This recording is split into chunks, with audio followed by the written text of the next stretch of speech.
wealth is gone, nothing gone, health is gone, something gone, and when the character is gone, everything gone।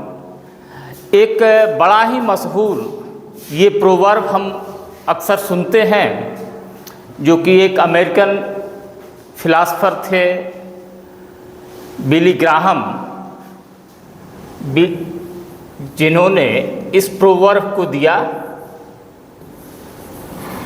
और इस proverb का मतलब हम समझ सकते हैं कि धन अगर गया तो कुछ भी नहीं गया, अगर स्वास्थ्य गया तो कुछ गया, लेकिन चरित्र का अगर पतन हो गया तो बहुत सब कुछ चला गया। एक मनुष्य के लिए समाज में ये बात सुनी जाती है। इसी संदर्भ में हम आज बात करेंगे किसकी? प्रतिरक्षा तंत्र की बात करेंगे, डिफेंस मैकेनिज्म, या ये को हम इम्यूनिटी सिस्टम, इम्यून सिस्टम के नाम से जानते हैं, जो कि हमारे मानव स्वास्थ्य के लिए अति आवश्यक है। अगर हमारी प्रतिरक्षा प्रणाली, इम्यून सिस्टम डिस्टर्ब होती है तो हमारा शरीर काम नहीं कर सकता अच्छे ढंग से। इसी से कहा गया है कि स्वास्थ्य ही सबसे बड़ा धन है और एक मजबूत प्रतिरक्षा तंत्र इसका सबसे बड़ा रक्षक है। अगर हमारा डिफेंस सिस्टम को हम अपने देश से कंपेयर कर लें, हम ये कंपेयर करें कि हमारा शरीर एक राष्ट्र है, एक देश है, तो किसी भी देश की अस्मिता की सुरक्षा के लिए सबसे आवश्यक क्या है कि उस देश की प्रतिरक्षा प्रणाली, डिफेंस सिस्टम बहुत अच्छी होनी चाहिए, मजबूत होनी चाहिए। दुनिया में इजराइल और अमेरिका की बातें सुनी जाती हैं, वजह स्पष्ट है कि उनकी डिफेंस सिस्टम बहुत अच्छी है। और भी बहुत सारे उदाहरण हैं, लेकिन हम पॉलिटिक्स की तरफ नहीं जाएंगे, हम बायो की तरफ आ रहे हैं। इम्यून सिस्टम को हम डिफेंस सिस्टम भी कह सकते हैं। ये डिफेंस सिस्टम हमारा हमको प्रोटेक्ट करता है, बचाता है। किससे? हम वातावरण में हैं और हमारे चारों ओर विभिन्न प्रकार के जीव उपस्थित हैं, जिनमें से बहुत कुछ हानिकारक हैं, बहुत ऐसे पदार्थ हैं वो हानिकारक हैं। इन सबका अगर हमारे शरीर पर दुष्प्रभाव पड़ा तो हमारा शरीर बीमार हो जाता है, अस्वस्थ हो जाता है। और इनकी रक्षा के लिए हमारे शरीर में एक डिफेंस मैकेनिज्म है। तो हम ये कह सकते हैं कि प्रतिरक्षा प्रणाली क्या है या प्रतिरक्षा क्या है, तो स्पष्ट रूप से हम कहेंगे कि हमारे शरीर की वह क्षमता जो कि हमें किसी भी प्रकार के बाहरी आक्रमणकारियों से, जो कि हमारे स्वास्थ्य के लिए हानिप्रद हैं, उनसे सुरक्षित रखता है। तो ये हमारा डिफेंस मैकेनिज्म है। आइए इसकी डिटेलिंग करते हैं। प्रतिरक्षा क्या है? अब प्रतिरक्षा की बात अगर हम करें तो हम एक एनवायरनमेंट में प्रेजेंट हैं और इस एनवायरनमेंट में तमाम तरह के ऑर्गेनिजम्स, बैक्टीरिया हैं, वायरस हैं, फंगस हैं, प्रोटोजोअन्स हैं। लास्ट वीडियो में हम लोगों ने बात की थी, मुख्य 5 प्रकार के हैं, वर्म्स हैं, हेलमिंथीज। तो इस तरह के तमाम जीव हैं और उसमें से कुछ हानिकारक हैं जैसे, और इनसे बचाने के लिए ये हमारा इम्यून सिस्टम रिस्पॉन्सिबल होता है। अवधारणा क्या है? रोगों से लड़ने की क्षमता, the ultimate ability to fight diseases. प्रणाली क्या है? कोशिकाओं, ऊतकों और अंगों का एक जटिल नेटवर्क जो बाहरी रोगाणुओं, एंटीजन से शरीर की रक्षा करता है। ये शरीर की है हमारा, और देख रहे हैं कि इस शरीर के चारों तरफ एक कवर दिखाई गई है। तो ये मल्टी लेयर डिफेंस सिस्टम है।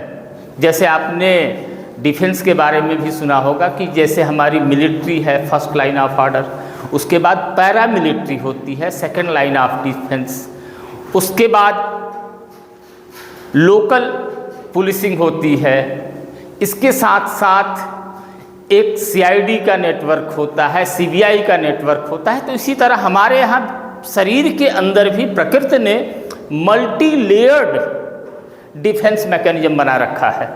देखते हैं डिटेलिंग, कार्य प्रणाली देख लें। क्या करता है? पहचानता है, रिकॉग्नाइजेशन है। जैसे कि पुलिस वाले आइडेंटिफाई कर लेते हैं, वो देख के आइडिया लगा लेते हैं कि वो गलत आदमी है या कुछ इलीगल वर्क में इन्वॉल्व है, और उसके बाद अटैक कर देते हैं, उसको डिस्ट्रॉय करने की कोशिश करते हैं। इसके साथ ही साथ तीसरी सबसे बड़ी बात क्या है? यादाश्त, मेमोराइज करते हैं कि इन फ्यूचर अगर उनका अटैक हुआ तब उनके साथ आसानी से निपट सकते हैं। तो ये 3 स्टेप पर फंक्शनिंग होती है। इसका मैकेनिज्म जो होगा, पहला रिकॉग्नाइजेशन होगा, पहचान किया जाएगा, अटैक किया जाएगा, इसके साथ साथ पहचान किया जाएगा, ये तीसरा लेयर होगा। इस तरह से हमारी प्रतिरक्षा प्रणाली काम करती है। अब क्या आर्किटेक्ट इसका दिया गया है, देखिए इंटरेस्टेड स्लाइड बना है, इसमें इम्यूनिटी है। अब इम्यूनिटी 2 तरह की हो जाती है, सहज प्रतिरक्षा और उपार्जित प्रतिरक्षा। सहज प्रतिरक्षा जो कि हमारी जन्मजात है, प्रेजेंट फ्रॉम बर्थ, और इस तरह की प्रतिरक्षा क्या होती है? नॉन स्पेसिफिक होती है, सभी रोगाणुओं के लिए समान प्रतिक्रिया। अब किसी भी एक particular category of group organisms जैसे हैं, जैसे सपोज कर लेते हैं कि हम ह्यूमन बीइंग हैं, तो ह्यूमन बीइंग में वो कोई बीमारी नहीं होती जो कि प्लांट्स में हो सकती है, जैसे ब्लैक स्पॉट है या उस तरह का फंगस अटैक है, तो जो प्लांट्स की है वो दूसरी है, ह्यूमन बीइंग की है दूसरी है, अलग अलग के लिए। तीसरा, शरीर की पहली रक्षा पंक्ति, फर्स्ट लाइन ऑफ डिफेंस, ये इनेट इम्यूनिटी होती है। और ये बाय बर्थ है, जो एक्वायर करते हैं हम अपने लाइफ टाइम में, that is the acquired immunity या उपार्जित प्रतिरक्षा कहा जाता है। प्रकृति क्या है? सभी रोगाणुओं के खिलाफ पैथोजन स्पेसिफिक हो जाता है, और इसके कार्य करने का आधार क्या है? स्मृति आधारित, मेमोराइज कर लेती है, मेमोरी बेस्ड डिफेंस। तो ये 2 प्रकार की हमारी प्रतिरक्षा प्रणाली है, एक है सहज और दूसरी है उपार्जित प्रतिरक्षा। अब इस सहज प्रतिरक्षा की कार्य कैसे होता है इसको देखते हैं। तो सहज में पहला जो लेयर होगा वो है फिजिकल, शारीरिक अवरोध, फिजिकल बैरियर। इसमें क्या आता है? त्वचा, मुख्य रूप से हमारा स्किन, मुख्य बाहरी दीवार, ये त्वचा ही हमको सबसे पहले प्रोटेक्ट करती है किसी भी प्रकार के इन्वेडर्स के एंट्री के टाइम। इसके साथ ही साथ जो म्यूकस है, श्वसन और पाचन तंत्र में रोगाणुओं को फंसाना, ठीक है। दूसरा है फिजियोलॉजिकल बैरियर, जो हमारी फंक्शनिंग है, फिजियोलॉजी है, उसके द्वारा भी बहुत सारे फॉरेन पार्टिकल्स को, जर्म्स को मारा जाता है। क्या? पेट का अम्ल, स्टमक एसिड रोगाणुओं को नष्ट करता है।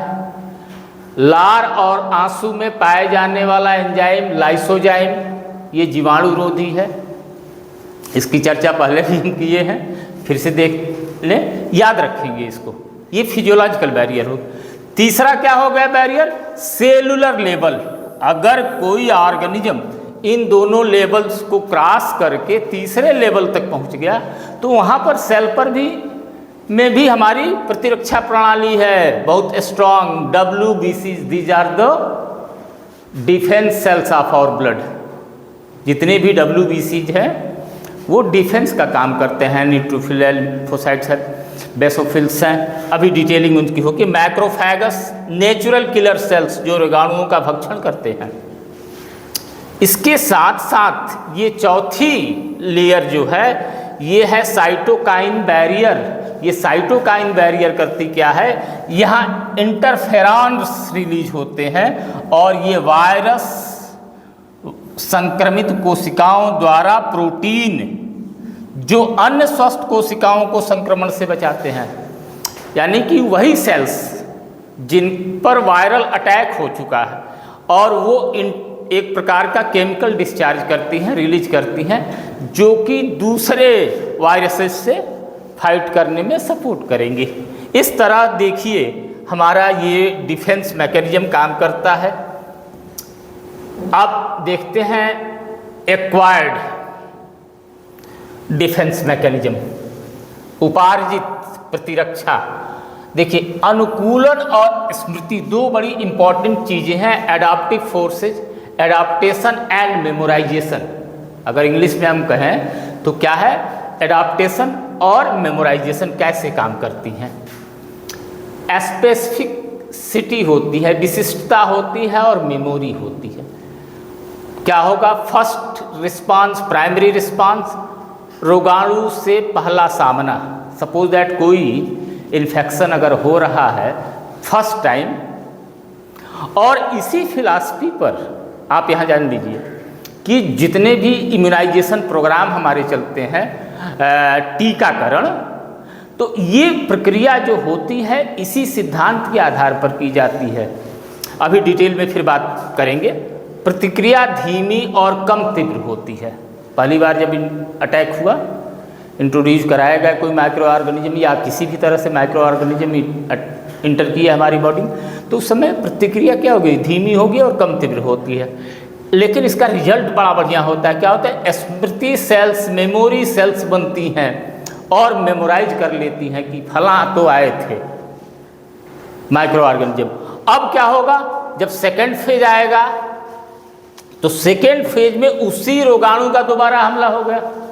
तब क्या होगा, स्मृति कोशिकाओं के कारण अत्यंत तीव्र और तेज प्रतिक्रिया होगी, बहुत तेजी के साथ। इस ग्राफ की मदद से इसको थोड़ा सा समझ ले। देखो एक ग्राफ बना है बड़ा, क्या है, प्रतिरक्षा अनुक्रिया की तीव्रता, स्पॉन्टेनियस कितना होता है, रिस्पांस कितनी तेज होती है। अगर फर्स्ट टाइम हो रहा है तो रिस्पांस सिर्फ इतना जा रहा है, यहाँ तक हो रहा है। लेकिन अगर उसी तरह के micro organism next time attack कर लिए तो ये रिस्पांस इतना फास्ट हुआ कि इतनी तेजी से हुआ उनको सबसाइड कर देगा। That is the capability of acquired immunity. तो ये इसकी विशेषता है। तो अब इस सेना में है कौन मुख्य रूप से, देखिए भाई, कोशिकीय सेना। सेलुलर लेवल पे आ गए हम। सेलुलर लेवल की जब हम बात करते हैं तो बी लसिकाणु और टी लसिकाणु, ये इंग्लिश में ये है लिम्फोसाइट्स। ये second most in number, approximate हमारा अगर WBC का हम काउंट करते हैं तो इसमें आप याद रखना लगभग 20 से 40% लिम्फोसाइट्स होते हैं। अब ये लिम्फोसाइट्स की दो कैटेगरी जो हो जाती है, बी एंड टी, किस ग्राउंड पे होती है ये समझ लेते हैं थोड़ा सा। तो बी लिम्फोसाइट्स प्रोडक्शन तो बोन मैरो में होना है सबका, जितनी भी ब्लड सेल्स हैं, लेकिन इनका डेवलपमेंट भी बोन मैरो में ही होगा। अब ये पैदा हुई बोन मैरो में और इसके बाद पैदा होने के बाद इनका डेवलपमेंट भी बोन मैरो में होगा, ठीक ना। तो इसकी वजह से इनका नाम रखा गया B.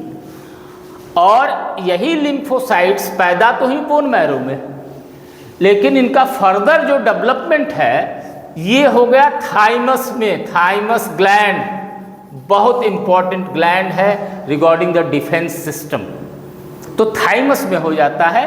That's why these are called T lymphocytes. अब इनके रोल्स देखते हैं। ये बी लिम्फोसाइट स्नाइपर्स हैं, वीपेंस फैक्ट्री हैं, यहाँ से हथियार तैयार होगा।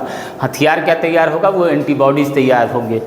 और करते क्या है? रक्त में प्रोटीन की एक सेना एंटीबॉडी प्रतिरक्षा का निर्माण करते हैं, जो सीधे रोगाणुओं से लड़ते हैं।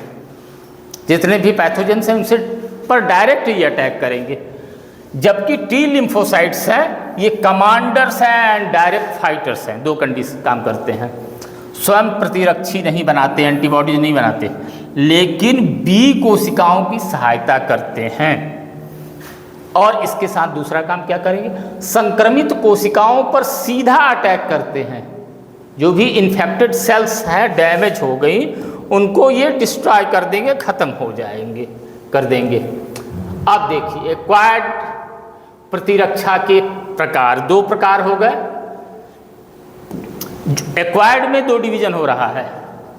एक्वायर्ड में पहला डिवीजन का नाम क्या है? ह्यूमोरल तरल प्रतिरक्षा या AMI, एंटीबॉडी मेडिएटेड इम्यूनिटी। जैसा कि ये नाम है CMI बोले तो सेल मेडिएटेड इम्यूनिटी, सेल्स के द्वारा ये इम्यूनिटी बनती है। इसमें मुख्य रोल किसका है? तो अगर AMI की बात करें तो बी लिम्फोसाइट्स या बी सेल्स कहते हैं। हथियार इनका क्या है? एंटीबॉडीज ये प्रोड्यूस करेंगे। कार्य क्षेत्र क्या है? रक्त और शारीरिक तरल पदार्थ जो body fluid, blood and body fluids में ये एग्जिस्ट रहते हैं और वहाँ पर ये अटैक करते हैं। विशेष तथ्य क्या है? शरीर में घूमते हुए बाहरी रोगाणुओं को निशाना बनाना, ये विजिट करते रहते हैं। ऐसा नहीं कि एक जगह फिक्स होके बैठेंगे, नहीं, ये टहलते रहेंगे और खोज के मारते हैं। दूसरे वाले देखिए, ये टी लिम्फोसाइट्स या टी सेल्स सीधा कोशिकीय हमला, डायरेक्ट अटैक कर देंगे। और कहाँ अटैक करेंगे? इन्फेक्टेड सेल्स पर। जो भी इन्फेक्टेड सेल्स हैं, एक इनका सबसे स्पेसिफिक फीचर क्या होता है? आर्गन ट्रांसप्लांटेशन के दौरान ग्राफ्ट अस्वीकार, रिजेक्शन के लिए CMI ही जिम्मेदार है। ये बड़ा इंपॉर्टेंट क्वेश्चन है, बड़ा प्यारा सा, अक्सर पूछा जाता है। तो ये आप ध्यान रखेंगे कि ग्राफ्टिंग अगर किसी को का अंग प्रत्यारोपण हो रहा है तो उस कंडीशन में रिजेक्शन किस सेल के द्वारा होता है? तो CMI या टी लिम्फोसाइट्स उसके लिए रिस्पॉन्सिबल होते हैं। इस तरह से एक एक कर हम इन पॉइंट्स को समझें। बड़ा ही इंटरेस्टेड और इम्पॉर्टेंट चैप्टर है। इंटरेस्टेड कहें तो हमें अपने शरीर के बारे में, स्पेशली डिफेंस मैकेनिज्म के बारे में जानना बेहद ज़रूरी है। इम्पॉर्टेंट भी है एग्जामिनेशन पॉइंट ऑफ व्यू से। देखिए, अब हथियार का ब्लूप्रिंट, प्रतिरक्षा की संरचना, antibody structure IG that is means the immunoglobulin. अब ये इम्यूनोग्लोब्यूलिन हम कहें या एंटीबॉडी कहें तो दोनों में कोई विशेष अंतर नहीं है। ये इम्यूनोग्लोब्यूलिन ही एंटीबॉडी कहे जाते हैं और मुख्य रूप से ये हमारी बॉडी में 5 प्रकार के होते हैं। ये पहले समझ लेते हैं। तो कॉमनली हम लिखते हैं IG, ठीक। IG के साथ हम लिखते हैं इनके नाम IgG, IgA, IgM, IgE and IgD। आप याद कर लीजिएगा, ये 5 प्रकार के प्रमुख हमारे एंटीबॉडीज हैं और इनका नाम याद करने के लिए आप टर्म याद कर लेना गेम, और गेम में D लगा लेना, गेम्ड, ठीक है। ये 5 प्रकार के प्रमुख इम्यूनोग्लोबुलिन हमारे शरीर में होते हैं। ऑलमोस्ट सबकी संरचना सिमिलर होगी, लेकिन जो कि एक मॉडल के रूप में यहाँ हम लोग देखेंगे। ये जो मॉडल दिख रहा है, इसमें हम देख रहे हैं कि वाई शेप्ड एक स्ट्रक्चर है, और वाई शेप्ड स्ट्रक्चर में 2 डायरेक्ट लाइंस हैं जो बेंड हुई हैं वाई शेप में। इनके साथ साथ साइड में 2 और स्ट्रक्चर्स लगे हैं। अब ये क्या कहे जाते हैं, ये जो बड़े वाले दोनों हैं, ये दोनों हैवी चेन कहे जाते हैं, और इसी को हम लिखते हैं H2 and L2। और ये साइड वाले हैं, ये हल्की संरचना लाइट चेन कहे जाते हैं, दैट इज द H2L2। और ये दोनों जो हैवी चेन्स हैं, देख रहे हैं एस लिखा गया है, ये डाइसल्फाइड बैंड से जुड़े हुए होते हैं। आइए देखिए डिटेलिंग क्या किया गया है। प्रतिजन बंधन स्थल एंटीजन बाइंडिंग साइट्स के सिरों पर स्थित जहां रोगाणु एंटीजन लॉक होगा, ये लॉक साइट है, और इस साइट का पर शेप डिफरेंट हो जाएगा, ठीक है ना। उसी के हिसाब से लॉकिंग होगी, जिसे लॉक एंड की मैकेनिज्म आपने पढ़ा होगा, ताला और चाबी। इसी तरह ये पॉइंट का शेप अलग होगा। अब इसकी संरचना क्या है, H2L2 संरचना, भारी श्रृंखला और हल्की श्रृंखला, 2 हैवी चेन हैं ये, और ये साइड में 2 लाइट चेन हैं। अब ये डाइसल्फाइड बॉन्ड श्रृंखों को जोड़ने वाली मजबूत लॉक यहाँ बॉन्ड हो गया है, जुड़ गई हैं दोनों चेन। H2L1 संरचना, 2 भारी श्रृंखलाएं प्लस 2 हल्की श्रृंखलाएं। ये सामान्य संरचना किसकी हो गई, तो एक एंटीजन की हो गई। और एंटीजन के टाइप्स हमने बता दिए, आप नाम याद कर लेना, क्या, गेम, और उस गेम में डी लगा देना, गेम। यहाँ भी कुछ नाम दिए गए हैं, हाँ तो 3 ही 4 नाम दिए हैं, ठीक, प्रकार। अब आगे बढ़ते हैं, आगे बढ़ते हैं धीरे धीरे। प्रतिरक्षा प्राप्ति, अब ये कैसे एक्टिव इम्यूनिटी और पैसिव इम्यूनिटी में काम कैसे होगा, इस बात की चर्चा कर लें। सक्रिय वर्सेस निषिद्ध, active plus versus passive. Active immunity की कंडीशन में शरीर स्वयं प्रतिरक्षा एंटीबॉडी बनाता है। प्रकृति क्या है, धीमी गति लेकिन लंबे समय तक लॉन्ग लास्टिंग प्रभाव रहेगा। उदाहरण प्राकृतिक संक्रमण, नेचुरल इन्फेक्शन या वैक्सीनेशन। कोई भी नेचुरल इन्फेक्शन होगा, अगर किसी को बचपन में सर्दी हो गई, जुकाम हो गया, तो उसको अंदर एक इम्यूनिटी डेवलप हो जाएगी, नेचुरल इम्यूनिटी हो जाएगी, इन फ्यूचर उसको सर्दी जुकाम से बचा रहेगा। दूसरा देखिए पैसिव इम्यूनिटी क्या होती है। शरीर में बाहर से बने बनाए प्रतिरक्षी डाले जाते हैं, यानी कि रेडीमेड फूड। यहाँ खाना घर में बन रहा है, हमारे शरीर में बन रहा है, यहाँ रेडीमेड मंगा लिया तुमने जोमेटो से और खा लिया, तुरंत प्रभाव, फास्ट लेकिन कम समय के लिए।